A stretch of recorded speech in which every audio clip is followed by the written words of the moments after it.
Isang magandang araw po sa ating lahat. Sa araw nito ipapakita ko po sa inyo kung paano po natin timplahin ang kulay orange na pintura. At siyempre idadagdag ko na rin po ang kulay chocolate brown.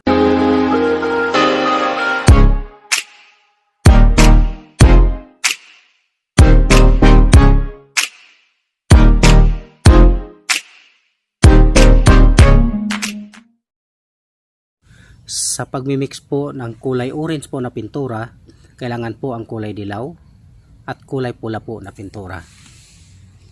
So ang ginagamit ko po ngayon ay hindi po siya acricolor, hindi po siya latex color at lalong hindi po siya tinting color. Kundi pintura po talaga siya na water base. Ito po ay latex. Nabili ko po ito noon sa Wilcon Home Depot. Pumunta lang po kayo doon sa Wilcon at tingnan nyo po yung color charts nila. Pumili po kayo doon, makikita nyo po yung kulay pula at kulay dilaw po. So mabibili po ninyo yan doon.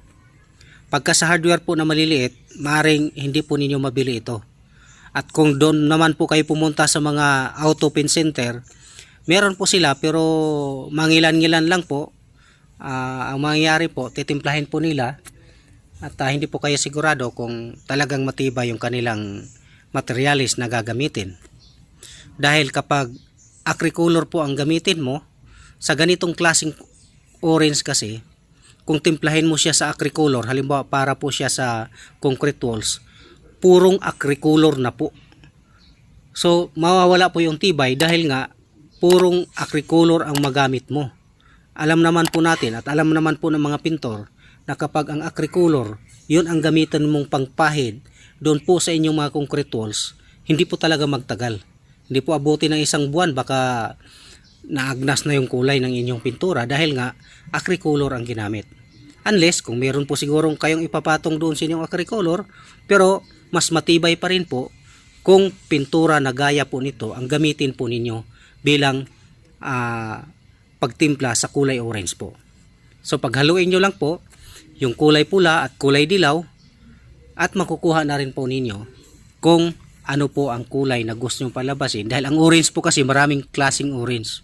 Merong yellow orange at meron naman pong kulay po talaga ng pungkan o yung orange. So ayan, nakita po ninyo yung kaibahan ng ating tinimpla po ngayon. Ayan po. So magdadagdag pa po tayo ng kulay dilaw. Magdadagdag po ako ng kulay dilaw dahil masyado pa pong mapula yung aking tinimpla. Ang kailangan po nating makuha, yung nasa tabi po, yung color chart na kulay orange po, yan po ang kailangan po nating ma-achieve na kulay. So madali lang pong i-analyze dahil dalawang kulay lang po ang ginamit natin dito. Kulay pula lang po at kulay dilaw. So alin man sa dalawa, ang magkulang o sumobra, madali lang po nating makita. Ayan. At titingnan po natin kung ano na po ang resulta ng aking dinagdag na kulay. Ayan.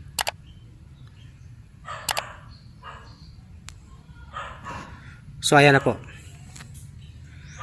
Nakuha na po natin yung kulay. Although medyo light siya ng konti pero okay lang dahil pag natuyo po siya, parehas na po siya. So ngayon, ang isusunod po natin ay kulay chocolate brown po. Yun po ang mas mahirap dahil apat na kulay po yun.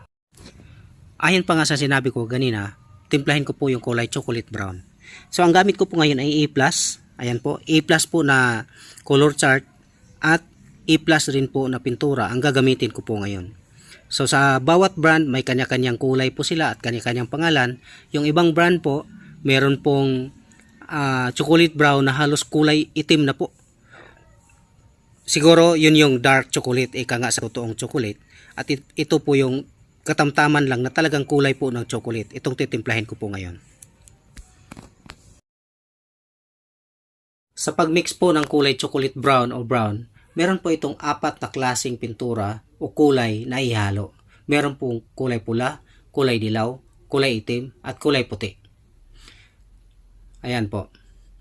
Ang aking tinimpla kanina na kulay orange, hindi ko na po ito sasayangin. Dito ko na rin po timplahin yung ating chocolate brown o brown dahil nga ang ating kulay orange ay meron siyang kulay pula at kulay dilaw. So magdadagdag na lang po ako ng kulay puti at kulay itim.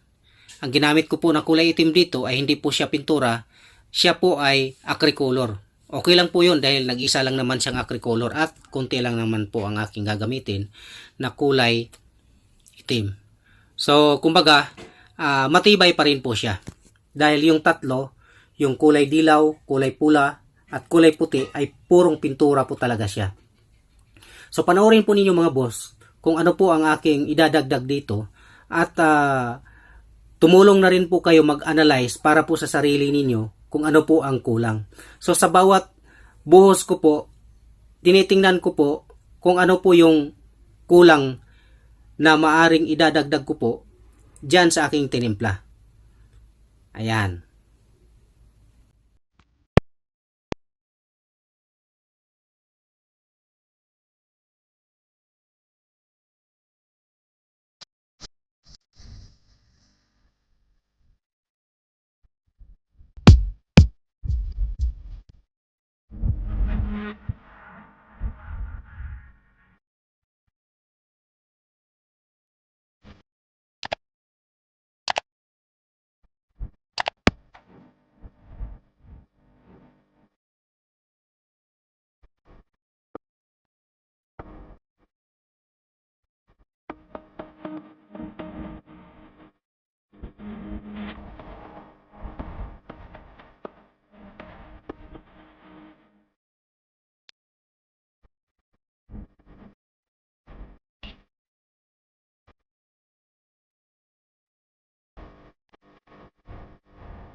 Magdadagdag po ako ng kulay pula dahil kulang pa po siya.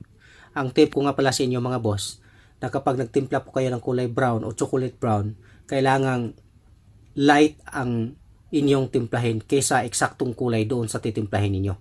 Dahil kapag natuyo yung inyong tinimpla, ay doble po ang ida-dark. So, yan po ang dapat nating ingatan. At isa ko pang tip sa inyo, kung sakali ganito ang gustong kulay po ninyo, mas mainam po na huwag po ninyong ipatimpla o timplahin. Mas maganda po kung ready mix na po na bibilihin ninyo. Yan po ang tip ko sa inyo. Dahil napansin ko po talaga, mas matagal po magbago ang kulay kapag galing po sa pabrika kaysa tinitimpla po natin. At kung kayo po ay mahilig sa music, pakibisita na lang po ang channel ni Music is Love. Ayan po. At huwag niyong kalimutang mag-like, share, mag-comment at syempre i-subscribe niyo siya with notification bell. Maraming salamat po.